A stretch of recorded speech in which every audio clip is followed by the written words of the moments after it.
The ambulance arrives at 11:47 p.m. Harrison Cole, 58 years old, founder of Cole Capital Group, net worth $2.3 billion, is lying on a wet sidewalk outside his own building. His heart is stopping. The paramedics work fast. Chest compressions, defibrillator, clear. They ask the 911 dispatcher who called it in. The dispatcher checks the record. A man named Marcus Webb, no fixed address. He called from a payphone 2 blocks away, gave the exact location, described the symptoms in precise detail, said, quote, "I watched him collapse. Please hurry. He doesn't have much time." Then he hung up. By the time the ambulance arrives, Marcus is gone back to his spot under the awning of the parking garage on Peachtree Street, the same spot he slept in for 3 years, 40 feet from the lobby of Cole Capital Group, 40 feet from Harrison Cole's empire. Harrison doesn't know Marcus's name.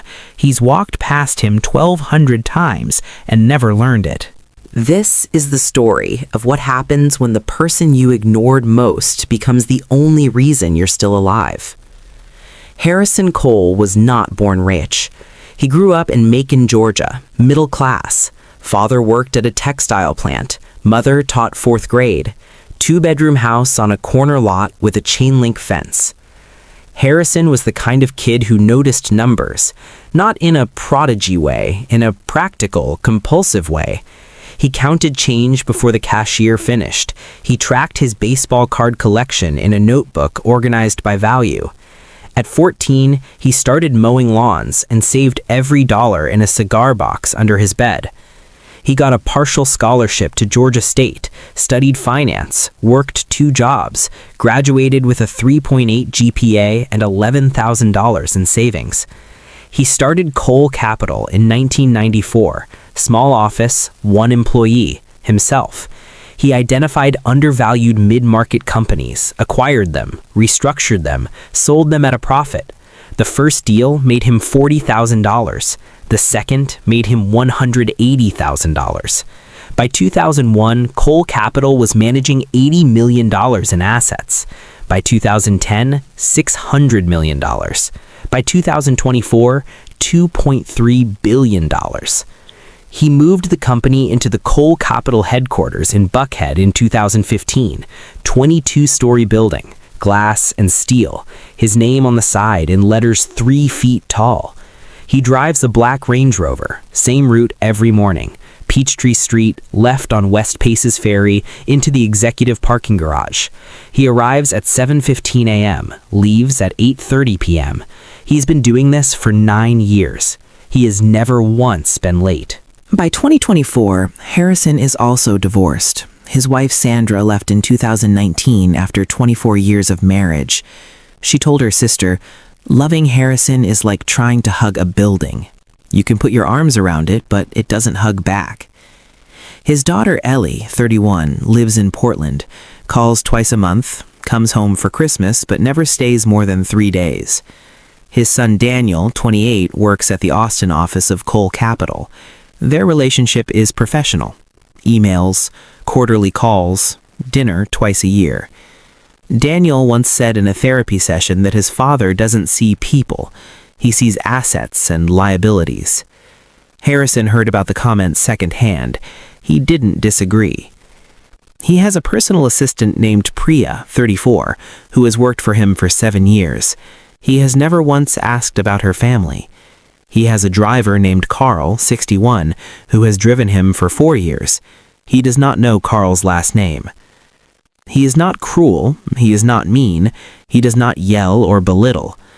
He is simply absent, physically present, emotionally sealed, built for accumulation, calibrated for return. Marcus Webb is 54 years old. He sleeps under the awning of the Peachtree Street parking garage. He has done this for 3 years, since January 2022. Before that, he had an apartment, a studio on the south side of Atlanta, $780 a month. He paid it for 11 years. Before that, he had a career. Marcus Webb, in a different life, was a licensed paramedic with Grady Emergency Medical Services, 18 years. He ran calls in some of the toughest neighborhoods in Atlanta. He saved lives the way other people go to work, routinely, without ceremony, without expecting applause. He was good at it, the kind of good that comes not from ambition but from nature. He read people the way some people read rooms. He could tell when a patient was hiding pain. He knew when a family member was exaggerating or minimizing. His supervisor, Dr. Anita Jordan, once said Marcus had the best clinical instincts she'd seen in 20 years. Then, in 2018, Marcus's son, Damon, 19 years old, was killed in a car accident on I-285. Wrong place, wrong night. A truck driver who fell asleep at the wheel. Marcus was not the paramedic who responded to the scene, but he was listening to the radio call from home, and he recognized his son's description. He drove to the scene in his personal car. He arrived before the ambulance cleared. He stood on the shoulder of the highway and watched the tarp go over. He never went back to work. His wife, Carla, tried to hold them together. She worked double shifts. She went to grief counseling and begged Marcus to come with her. He went twice. Then he stopped. He started drinking. Slowly at first, then not slowly. In 2020, Carla filed for divorce. She didn't want to. She told her pastor she felt like she was abandoning a sinking ship while also being the one drowning. She prayed about it for 4 months. Then she left with their daughter, Imani, 16, and moved to her sister's house in Savannah. Marcus lost the apartment in January 2022, 3 months behind on rent. He moved to the street. He tried to get back on his feet twice, got into a shelter program, found temp work at a warehouse. The drinking pulled him back both times. The grief never loosened. By late 2023, he had a system, a spot, a routine. He ate at the Trinity Mission Shelter on Tuesdays and Thursdays. He got coffee from the back door of a bakery on Spring Street, whose manager, a Guatemalan woman named Rosa, had been quietly leaving a cup out for him since the winter. He did not panhandle. He sat. He watched. He read discarded newspapers and books he found in trash bins. He was invisible to the people who walked past him every morning. Especially the man in the black Range Rover who turned left off Peachtree Street at 7:15 a.m. every single day. Harrison Cole has walked past Marcus Webb 1,200 times. The math is easy. 2 years of workdays, mornings and evenings, roughly 500 workdays, roughly 1,000 passes, give or take. He has never stopped. He has never made eye contact. Not out of malice, out of practice. Harrison has spent 30 years learning how not to be distracted, how to walk through the world with his attention pointed only where he directs it. He gets from his car to the lobby in 37 seconds. He has timed it. He is efficient. Marcus noticed Harrison in the first week. The black Range Rover, the exact same time, the gray suit or the navy suit, alternating, always pressed, the silver watch that catches the morning light, the way Harrison holds his coffee in his left hand and his phone in his right, and never looks up. Marcus had a name for him in his head. He called him Clockwork. Not unkind, just observational. The man moved like a machine calibrated to a precise frequency. Over 2 years, Marcus learned Harrison's schedule better than Harrison's own assistant did. Monday through Friday, 7:15 arrival. Occasional 6:59 if the markets opened rough. Marcus could tell because Harrison's jaw would be tight and he'd skip the coffee. Thursday nights, later departure. Board calls. Every third Friday, the car stayed past 9 p.m. But in October 2023, Marcus noticed something change. Harrison's gait was slightly different. The left side favored. A stiffness after he stood from the car. Marcus recognized it. He'd seen it in the field. Cardiac patients often moved like that in the weeks before an event, the body signaling quietly before the emergency announced itself. Marcus said nothing. He was 40 feet away. He was invisible. He watched. November 14th, 2024. Thursday, 8:47 p.m. Harrison walks out of the Cole Capitol lobby, later than usual. No Carl tonight. He gave Carl the evening off to attend his grandson's school play. Harrison decided to walk home. His condominium is 6 blocks away. The temperature is 54 degrees. A fine mist hangs in the air. Harrison is on the phone. Heated discussion with a fund manager in London. His voice is clipped. His pace is fast. He passes Marcus's spot without a glance. Marcus is awake. He usually is at this hour. He has a blanket, a plastic bag that holds his notebooks, and a cup of cooling coffee Rosa left him 3 hours ago. He watches Harrison turn the corner onto Peachtree. He watches him walk. Then Harrison stops, 40 feet from the corner. He stops mid-sentence. His phone drops, then his briefcase, then his knees buckle. He goes down in stages, like a building coming apart floor by floor. He doesn't yell. He hits the sidewalk. Marcus is on his feet before he processes the decision. He reaches Harrison in 12 seconds. He kneels. He checks. Harrison's color is wrong. His breathing is shallow and arrhythmic. His left arm is rigid. Marcus puts 2 fingers to his neck. Pulse. Faint. Dropping. He watches him walk. Then Harrison stops, 40 feet from the corner. He stops mid-sentence. His phone drops, then his briefcase, then his knees buckle. He goes down in stages, like a building coming apart floor by floor. He doesn't yell. He hits the sidewalk. Marcus is on his feet before he processes the decision. He reaches Harrison in 12 seconds. He kneels. He checks. Harrison's color is wrong. His breathing is shallow and arrhythmic. His left arm is rigid. Marcus puts 2 fingers to his neck. Pulse. Faint. Dropping. The lead paramedic, a young woman named Tasha, 27, looks up at him with an expression that says, "Who are you?" But there's no time for that. They load Harrison into the ambulance. Marcus watches it go. He walks back to his spot, sits down, picks up his cup of cold coffee, stares at the empty corner where clockwork fell. Piedmont Atlanta Hospital, cardiac ICU. Harrison Cole wakes up on November 16th, 2 days later. His daughter Ellie is there. She flew from Portland the same night. She hasn't left. His son Daniel is there. He drove from the airport at midnight. He is sitting in the corner chair, not having slept. For the first time in years, he doesn't look like a Cole Capital employee. He just looks like a son. Priya is in the waiting room. She has coordinated with the hospital, the physicians, the board, the PR team.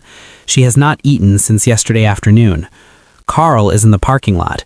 He didn't know what else to do, so he came and parked and waited.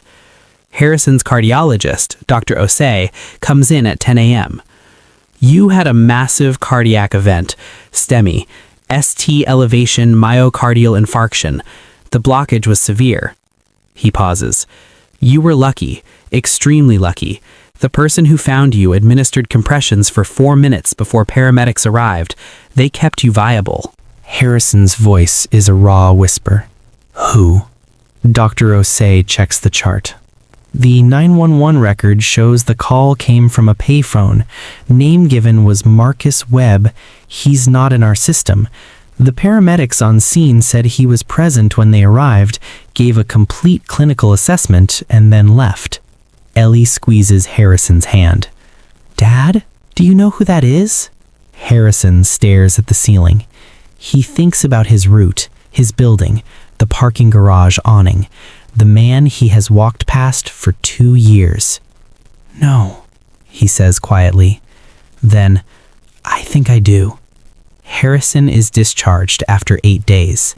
His cardiologist prescribes a significant lifestyle change: less work, more rest, supervised cardiac rehabilitation. Harrison, for once, doesn't negotiate. On day 3 back home, he tells Priya to cancel his afternoon. She asks why. He says he needs to find someone. She simply says, "Okay."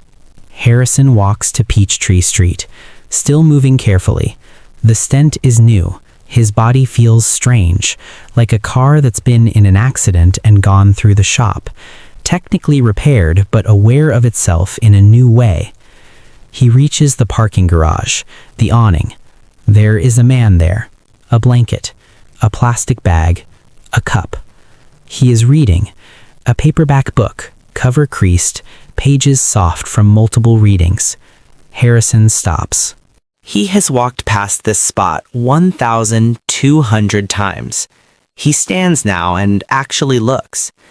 Marcus Webb is lean and weathered. His clothes are layered. His hair is gray at the temples. He has the hands of someone who has worked with them. He looks up from his book. He sees Harrison Cole. He waits. Harrison says, "You saved my life." Marcus says, "You looked like you needed it." A long pause. Harrison says, "I don't know your name." Marcus says, "Marcus." Harrison says, "I'm Harrison." Marcus, "I know who you are." Another pause. Harrison doesn't know what to do next. He has operated by script for 30 years. Every meeting, every negotiation, every conversation has a structure, a purpose, a desired outcome. He has no script for this. He says the only thing he can think of. "Can I sit down?" Marcus looks at the empty sidewalk next to him. "It's a public sidewalk," he says. Not unkind, just honest. Harrison Cole, 58, billionaire, sits down on a sidewalk in Buckhead, Atlanta, in his recovery clothes, next to the man who kept him alive. And for the first time in longer than he can remember, he doesn't have anywhere else to be. They talk for 2 hours. Harrison starts with the easy part, the night, what Marcus did, the compressions, the command he gave the couple, the clinical handoff to the paramedics. Marcus describes it without drama, the same way he used to write incident reports, factual, sequential, clean. "You were in medicine," Harrison says, not a question. Paramedic, EMS, 18 years. Harrison does the math. Why aren't you anymore? Marcus is quiet. He closes his book, puts it in the plastic bag. "My son died," he says. 2018, car accident. I was on the radio when the call came in. I didn't go back after that. Harrison doesn't say "I'm sorry" the way people reflexively say it, fast, automatic, a verbal tick to move through discomfort. He sits with it, a full 10 seconds. Then he says, "What was his name?" Marcus looks at him. This is not the question he expected. "Damon," he says. "How old?" 19. "Tell me about him." Marcus has not talked about Damon in 2 years. Not since the last time he called Carla, 3 years ago, and she gently told him that the calls weren't good for Imani. That Imani needed stability, and Marcus on the phone crying wasn't stability. He'd understood. He'd said goodbye. He hadn't called back. He hasn't talked about Damon since. He talks about Damon for 40 minutes. The way the kid could fix anything mechanical. How he'd taken apart a TV remote at age 7 and reassembled it, and it worked better than before. How he wanted to be an engineer. How he used to ride the bus with Marcus to the EMS station just to sit and watch the rigs. How he laughed. How he argued. How he ate cereal at 11 p.m. like it was a moral right. Marcus has not talked about Damon in 2 years. Not since the last time he called Carla, 3 years ago, and she gently told him that the calls weren't good for Imani. That Imani needed stability, and Marcus on the phone crying wasn't stability. He'd understood. He'd said goodbye. He hadn't called back.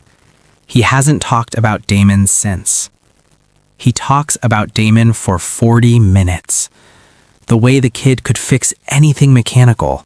How he'd taken apart a TV remote at age 7 and reassembled it, and it worked better than before. How he wanted to be an engineer. How he used to ride the bus with Marcus to the EMS station just to sit and watch the rigs. How he laughed. How he argued. how he ate cereal at 11 p.m. like it was a moral right. Harrison listens. He does not look at his watch, he just listens. When Marcus finishes, the street has gotten quieter. The lunch crowd has moved through. The light has changed angle. Harrison says, "I have a son. He thinks I don't see people." Marcus, "Do you?" Long pause. "I didn't," Harrison says. "I'm learning. I've been walking past a lot of things." Marcus looks at him steadily. "You walked past me for 2 years. Not angry, just true." Harrison doesn't defend it, doesn't explain, doesn't cite his schedule or his focus or the demands of running a $2 billion firm. "I know," he says. "I'm sorry." Marcus nods. Not forgiveness exactly, but acknowledgement, the beginning of something. Harrison goes home and calls Ellie. She picks up immediately. She's been calling twice a day since the hospital. For the first time in years, he doesn't wait for her to start talking so he can stay efficient. He asks about her, what she's doing, her work, her apartment, the man she'd mentioned in passing at Christmas 2 years ago, the one Harrison filed away and never followed up on. Ellie is quiet for a moment. "Dad," she says, "are you okay?" "I'm learning," he says. She laughs, confused, then she just talks. She talks for an hour and 10 minutes. Harrison is on his couch with his legs up the way the cardiologist told him to rest, and he listens to his daughter's voice. And the silence in his chest that has been there for 20 years doesn't disappear, but it loosens, slightly, like a knot beginning to be worked free. He calls Daniel the next morning. Daniel picks up, expecting a business update. Harrison says, "Your therapist told me something you said, that I see people as assets and liabilities." Long silence from Austin. "Dad?" "You were right. I want to know if we can fix that." Daniel doesn't say anything for 30 full seconds. Then, "Are you sure you're okay? Should I call the hospital?" Harrison laughs. For the first time in God knows how long, he laughs at himself. He goes to see Carl. He finds out Carl's last name is Bridgewater. He finds out Carl has 4 grandchildren and a bad knee he's been managing alone because the insurance through his driver contract is thin. He finds out Carl was a jazz drummer in his 20s and still plays at a bar in Decatur on the second Saturday of every month. He puts Carl on the full executive health plan, retroactive. He calls Priya and asks about her family for the first time in 7 years. She has a mother in Chennai who is unwell. She has been managing this quietly while managing his entire life. He arranges for her to take a 2-week trip to visit her mother. Fully paid, no casks while she's gone. Priya cries on the phone. Not a lot, she is professional, but he hears it. He doesn't fill the silence. He lets her feel it. Marcus doesn't go looking for Harrison. He goes back to his routine. Tuesday and Thursday at Trinity Mission. Coffee from Rosa, his spot under the awning. He thinks about the conversation, about saying Damon's name out loud, about how it felt like pressing on a bruise that's been there so long you forgot what it felt like before it hurt. Not worse, just real. On November 28th, 2 weeks after the cardiac event, a woman comes to find him. Her name is Judith Reyes, 49. She's a social worker with the Cole Foundation, Harrison's charitable arm, which has existed mainly as a tax structure and a PR mention for 15 years. She hands Marcus a card. On the back, Harrison has written a note, handwritten, not typed. "Marcus, I'd like to help if you'll let me. Not because I owe you a debt, because I should have seen you years ago. Harrison." Marcus reads it twice. He sits with it for 3 days. Then he calls Judith. Marcus meets with Judith and Harrison in a small conference room at the Foundation's modest office, not the Cole Capitol Tower. Harrison specifically chose not to do it there. Harrison comes in without the gray suit, slacks and a shirt, open collar. He still looks like money, it doesn't wash off, but he looks less like a building. Marcus comes in with his jacket, his best one, kept in the plastic bag for occasions. He sits straight. "Tell me what you need."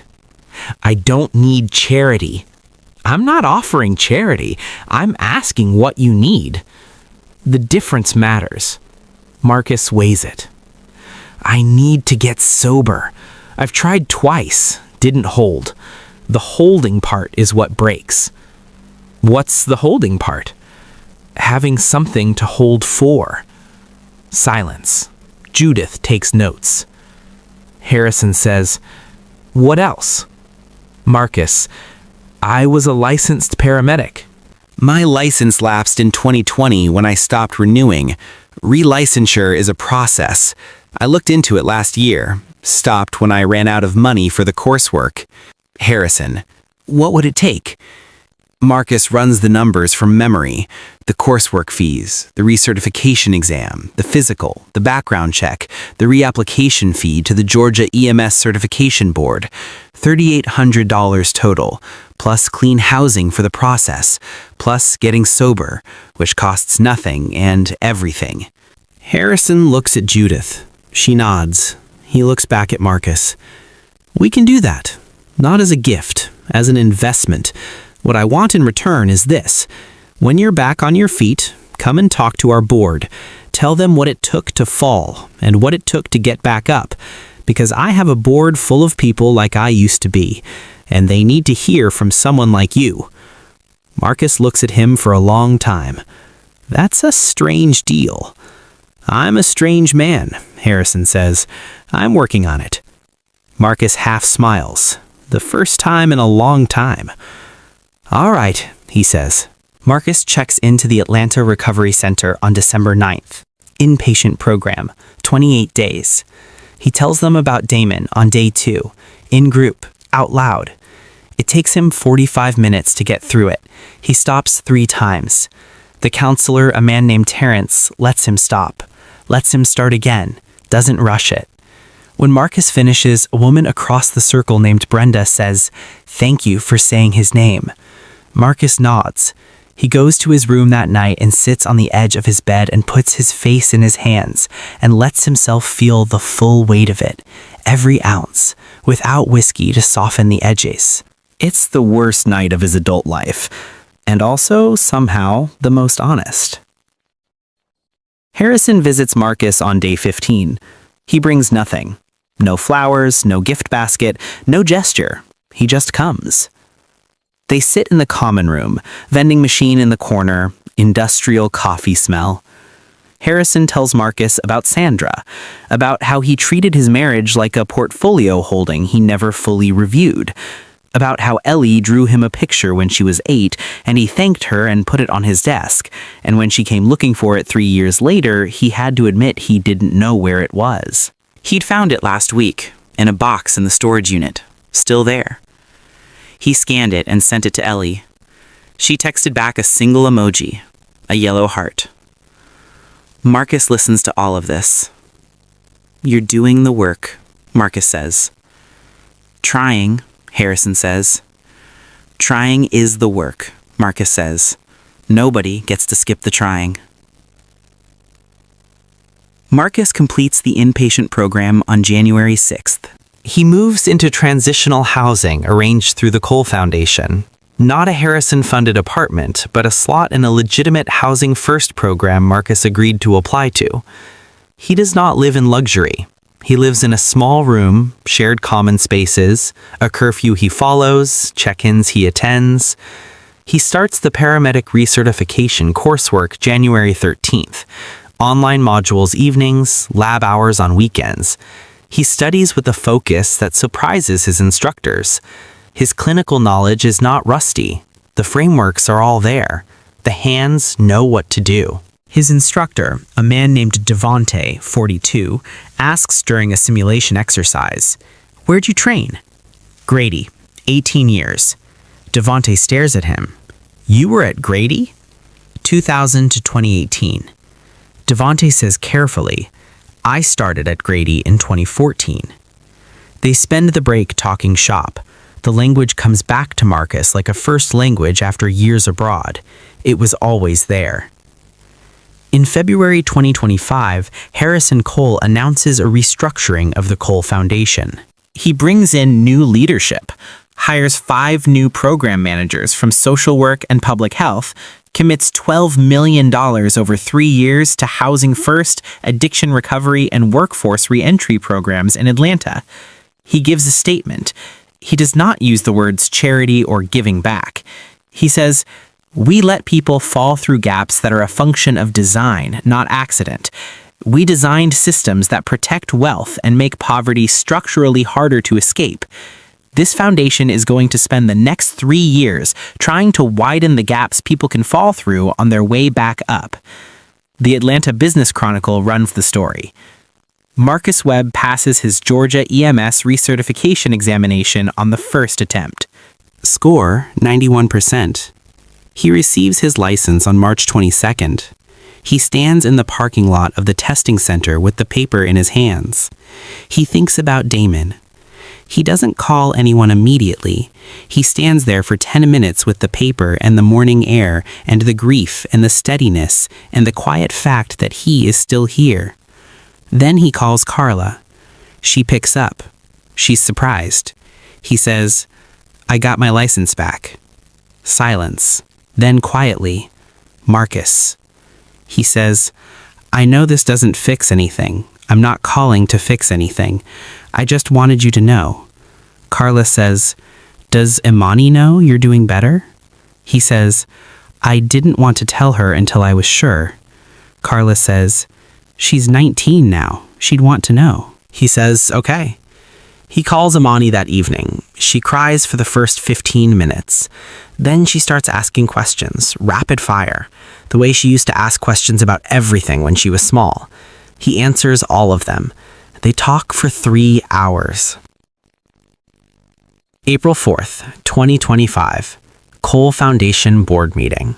Virtual. 12 board members. Executives, philanthropists, 2 former politicians. People accustomed to quarterly reports and return metrics. Marcus Webb walks in. He is wearing a collared shirt. He owns 2 now. His hands, which once held medical bags and once held bottles, now hold a single note card. He doesn't end up using it. He stands at the front of the room. He tells them about Damon, about the highway, about the radio call, about the bottle, about the spot under the awning on Peachtree Street. He tells them about walking past a man in a gray suit for 2 years and not thinking anything of it because the man looked straight through him. He tells them about November 14th, the sidewalk, the compressions, 4 minutes and 18 seconds. He says, "I did not save Harrison Cole because he deserved it more than anyone else. I saved him because a man was dying in front of me, and that is what I was trained to do. The question I've been sitting with since then is, why didn't he see me for 2 years? And the answer is that he wasn't trained to." He pauses. Most of you in this room aren't trained to either. I don't say that as an accusation. I say that as a clinical observation. You've spent your lives learning to see opportunity, return, risk, scale. Those are real things. They matter. But they have a blind spot. The blind spot is people who don't signal return. He looks around the room. I was a paramedic for 18 years. I saw people on the worst days of their lives. Wealthy people, poor people, people who made choices that led them there, and people who made no choice at all and fell anyway. I never once met a person on a stretcher who didn't deserve to be brought back. Silence. Heavy. Real. The work this foundation is committing to is not charity. It's training. It's learning to see people who don't announce themselves. People like I used to be, like I was, outside this very building for 2 years. He steps back. That's all I have. Harrison, sitting in the corner, says nothing. But he is not absent. He is completely present, for maybe the first time in 30 years. Marcus Webb reports for his first shift at Atlanta Fire Rescue Emergency Services in June 2025. Engine Company 19, Southwest Atlanta. He is the oldest new hire in the department's recent history. His supervisor, Captain Rosa Navarro, introduces him to the crew. 3 of them are under 30. They look at the gray-templed 54-year-old with a mix of skepticism and curiosity. By the end of the first week, the skepticism is gone. By the end of the second, 2 of them are asking him about old calls, old technique, the things that don't live in textbooks. Marcus answers every question. He is not trying to reclaim what was lost. He knows that's not how it works. Damon is still gone. The years on the street are still in his body. But grief hasn't become manageable so much as it's become familiar, the way a scar becomes part of your face. Always there, but yours. What's different is the purpose, the having something to hold for. Harrison Cole returns to Cole Capital in a limited capacity in February 2025. He brings in a co-CEO, his first time sharing leadership in 30 years. He works 4 days a week. He takes Sundays completely off, which Priya describes as a miracle she is documenting for religious reasons. He calls Ellie on Thursdays. She calls him on Tuesdays. Their conversation about the picture took 45 minutes and ended with Ellie saying, "I didn't know you were paying attention." Harrison said, "I wasn't. I'm learning." She said, "Better late than never, I guess." He said, "I know it's late. I'm still sorry." She said, "Dad, I know." And something in the way she said it, not dismissive, not forgiving too fast, but real, told him the work was going somewhere. Daniel visited Atlanta in March, not for business, just to visit. They ate dinner at a diner on Ponce de Leon. Harrison ordered a grilled cheese and a milkshake, which the cardiologist would not have approved of, and which Daniel found so disorienting that he laughed out loud for the first time in his father's presence since he was 12. They talked until the diner closed. Carl Bridgewater plays jazz on the second Saturday of every month. Harrison came in March, sat at the bar, ordered a club soda. He didn't tell Carl he was coming. Carl saw him from the stage mid-set. He nodded, just once. Harrison nodded back. The song was a slow Miles Davis piece. Harrison doesn't know jazz. He sat and listened and felt the music the way people feel music when they stop trying to categorize it. He went home at midnight. He slept better than he had in years. Marcus and Harrison meet for coffee once a month. Not at Cole Capital, not anywhere with a name on the building. A diner on Spring Street, 2 blocks from Rosa's bakery. On the third monthly coffee, Marcus walks past Rosa's with Harrison. He knocks on the side door. Rosa opens it, looks at Marcus, looks at the man in the open collar next to him. Marcus says, "Rosa, I never thanked you for the coffee." Rosa waves her hand like it was nothing. Marcus says, "It wasn't nothing." Rosa looks at him for a long moment. Then she says, "Every morning you were always awake already. Most people sleep. You were always reading." Marcus says, "I had a lot of time to think." Rosa nods. "Thinking is good." She looks at Harrison. "Who's this?" Marcus says, "A man I know." Harrison extends his hand. "Harrison." Rosa shakes it, goes back inside, returns with 2 cups of coffee, sets them on the ledge. "Sit," she says. "I'll bring something to eat." They sit on the step outside the bakery door, 2 men with a cup each, warm in the Atlanta morning. Not so different in the end from a sidewalk conversation in November. Some bridges aren't burned. Some are just waiting for the right person to walk across. And sometimes the person who saves you isn't the one you expected. Sometimes it's the one you walked past every single day and never once saw, until the night you couldn't afford not to. Dignity cannot be negotiated. Presence is not the same as attention. And the person who changes your life is rarely the one in the conference room. Sometimes they're the one outside the door. If this story meant something to you, if you've ever felt invisible, overlooked, or written off as a liability when you were always an asset, share it. Not for Marcus. Not for Harrison.